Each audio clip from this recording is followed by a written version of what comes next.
Everyone, good morning. Mister and Mrs ওয়ার্ল্ডের নতুন একটি ব্লগ ভিডিওতে আপনাদের স্বাগত। চলে এসেছি নতুন একটা ভিডিও নিয়ে। এখন বাজে সকাল 7:30। সকালবেলা ঘুম থেকে উঠে আমি একটু ব্যালকনিতে এলাম। আর এইদিকে জানালা যে জানালার চ্যানেলটা ছিল সেটা লাগিয়ে দিলাম। ওদিক দিয়ে খুব রোদ আসে। আর পিছন দিকটা এদিকটা খুলে দিলাম, এদিক দিয়ে বেশ হাওয়া আসে। ঘরের ভেতরে কোনো ব্যাড স্মেল থাকলে সেটা দূর হয়ে যায়। এখানে একটু দাঁড়িয়ে থাকি, বেশ ভালো লাগে। আর বৃষ্টি হচ্ছে এখন, যেহেতু আগের দিনটাতে বৃষ্টি হয়েছে, তাই ওয়েদারটা বেশ সকালবেলা সুন্দর ছিল। আরাফ এখনো ঘুমাচ্ছে, আরাফের আব্বু ঘুমাচ্ছেন। আমি ওদিকে গেলাম। বেসিনে আমি মুখ হাত পাটি একটু ধুয়ে নেবো, আমি ফ্রেশ হয়ে নেবো সকালবেলায়। আরাফ উঠে পড়েছে।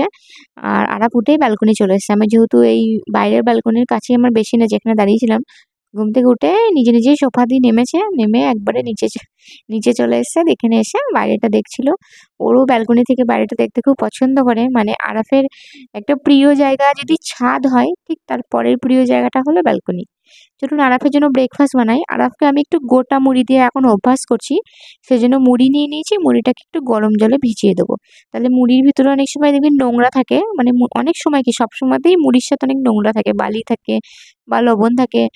সেগুলো দূর হয়ে যাবে ধুয়ে নিলে, আর মুড়িটা একটু নরমও হয়ে যাবে গরম জলে ভিজিয়ে রাখলে। আমি মুড়িটা একটুখানি ভিজিয়ে রাখলাম মিনিট 5 মতো। তারপরে এদিকে আমি একটা কলা নিয়ে নিয়েছি। কলাটাকে কাঁটা চামচ করে ম্যাশ করে দেবো। আমি খেয়াল করে দেখেছি, আরাফকে যদি গোটা মুড়ি দিই বা গোটা খাবার দিয়ে আমি এখন অভ্যাস করছি, সেক্ষেত্রে যদি একটু কলা বা একটু আম না দিই, তাহলে কিন্তু দেখছি খুব ভালো খেতে পারছে না।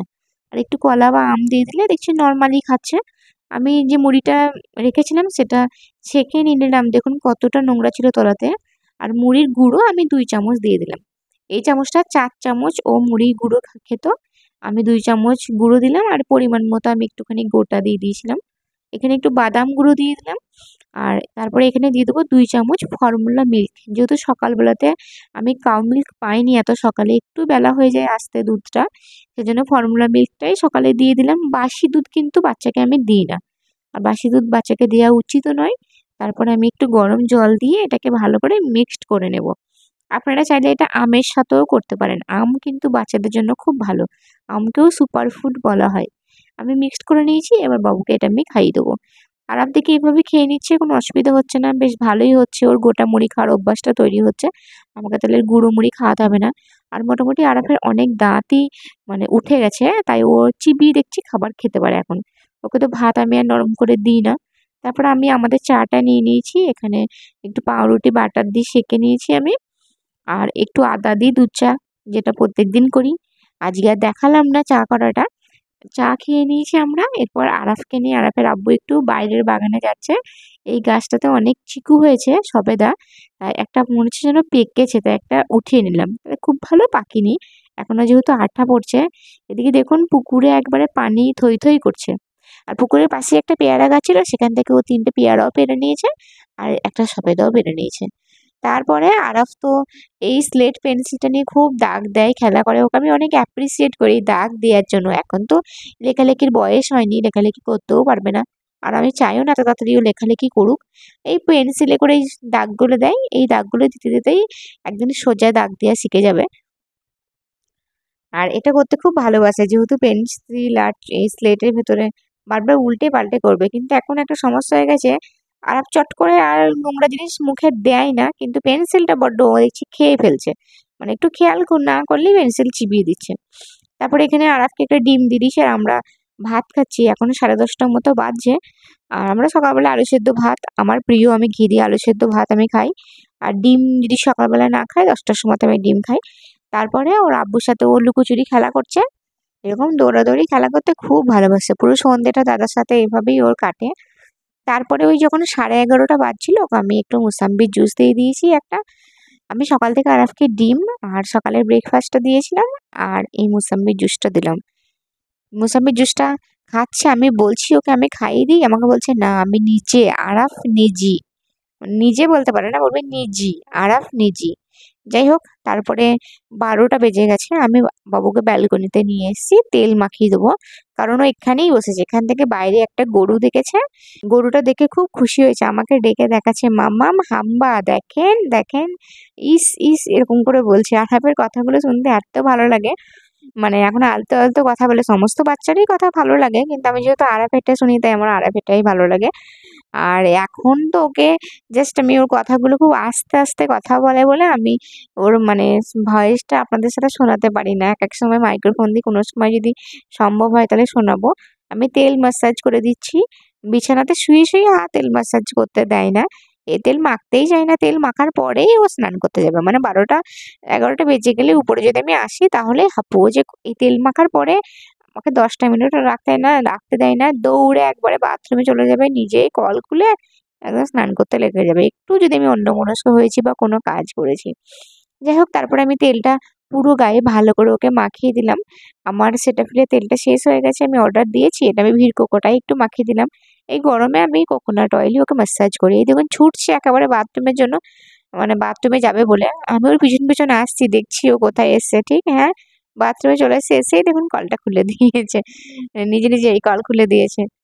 তারপরে আমি ওকে স্নানটা করাইনি, তো কিন্তু তেলটা ঘেমেছিস? একটুখানি মাখলো। আমি কোথায় ওকে একটু ছিলে? উপরে পাঠিয়েছিলাম। ওর আব্বু উপরে কোথায় গাছ গেছিলে তুমি? লাগাচ্ছেন, তো অবস্থাটা দেখুন আর ওর কথাটা ছাদে কি শুনুন। করতে গেছিলে?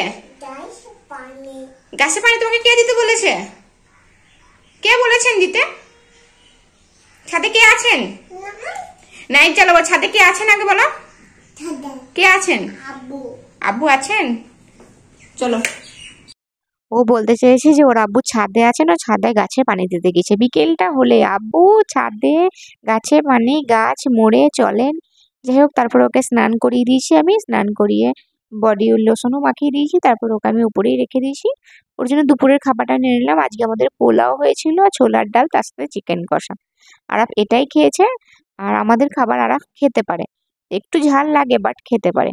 আর এই পোলাও টাইপের কিছু হলে কিন্তু ও খেতে ভালোবাসে। আর বিরিয়ানি খুব একটা পছন্দ করে না, বাট পোলাওটা খুব পছন্দ করে, তার সাথে ছোলার ডালটা, কারণ দুটোই একটু মিষ্টি মিষ্টি হয়। ছোলার ডালের ওটা কোরমা টাইপের, আর পোলাওটা একটু মিষ্টি মিষ্টি হয়। আর ও দাদামের হাতের পোলাওটা দেখছি পছন্দ করে। আমি ওকে খাইয়ে দিলাম। ও দেখলাম পুরো খাবারটাই ফিনিশ করেছে, পুরোটাই ফিনিশ করেছে। চিকেনটা আমি ওকে 3 পিস দিইনি, 2 পিস দিয়েছিলাম ছোট ছোট। তারপরে ও ব্রাশ করে নিচ্ছে। আরাফের এই অভ্যাসগুলো আমি করার চেষ্টা করেছি, চেষ্টা করি। খাবার ফিনিশ করা, আবার খাবার খাওয়ার পরে ব্রাশ করা। প্রত্যেকদিন আমি আরাফকে বডি ওয়াশ দিয়ে স্নান করিয়ে লোশন মাখাই, তেল মাখিয়ে ছেড়ে দিই না। তারপরে আরাফ ঘুমিয়ে গেছে। এই যে এখন 1:45 মতো বাজছিল, 1:45 বেজে এই সময়তে আরাফ ঘুমিয়ে গেছে। এরপরে ওই 4:30 পর্যন্ত ঘুমাবে। এদিকে দেখুন, একটা ছাগলের বাচ্চাকে নিজের চোখে দেখলাম শিয়ালে নিয়ে দৌড়ালো। মানে আমাদের বাড়ির কাজ সামনে দিয়ে আমি ব্যালকনিতে বাবুর জামাগুলো একটু উল্টে দিচ্ছিলাম, তখন দেখছি শিয়ালে নিয়ে দৌড়ালো। আর ওখানে আব্বু আর ও লাঠি নিয়ে তাড়া করলো বলে শিয়ালটা দেখছি ছেড়ে পালিয়েছে। ছাগলের বাচ্চাটা ম্যাঁ ম্যাঁ করে আওয়াজ করলো বলে আমরা বুঝতে পারলাম যে বনের ভিতরে পড়েছিল। আব্বু আর ও লাঠি নিয়ে নিয়ে গিয়ে বাচ্চাটাকে উদ্ধার করলো। আমাদের বাচ্চা নয়, আমাদের তো ছাগল নাই, রাস্তাতে ছাগলে 3টে বাচ্চা একসাথে ছিল। ওই রাস্তা থেকেই একটা বাচ্চাকে নিয়ে শিয়ালটা দৌড়াচ্ছিল। আর আমি আব্বুকে তাড়াতাড়ি করে বলি, এমনকি আব্বু আর ও গিয়ে বাচ্চাটাকে উদ্ধার করে। বাচ্চাটা খুব ভয় পেয়ে গেছে, একবারে কাঁদছিল। আমি আব্বুকে বললাম রাস্তায় দিয়ে আসুন, ও যদি বাড়ি চিনতে পারে। ওরা আর দুটো সঙ্গী ছিল, আমি দেখছিলাম বাচ্চা 3টে। আর মাঝে মধ্যেই বাচ্চাগুলোকে নেয়। আব্বু রাস্তায় দিয়ে আসলেন, তখন জানা গেল আমাদের ওই সামনে বাড়ির একজনের বাচ্চা। মানে শিয়ালের এত উৎপাত, আমি আরাফকে তো ভয়ে ওই জন্য বাড়ি করি না, কারণ 3-4টে শিয়াল যদি থাকে তাহলে বেচারাকে, আমার ছেলেকে কাবু করে দেবে।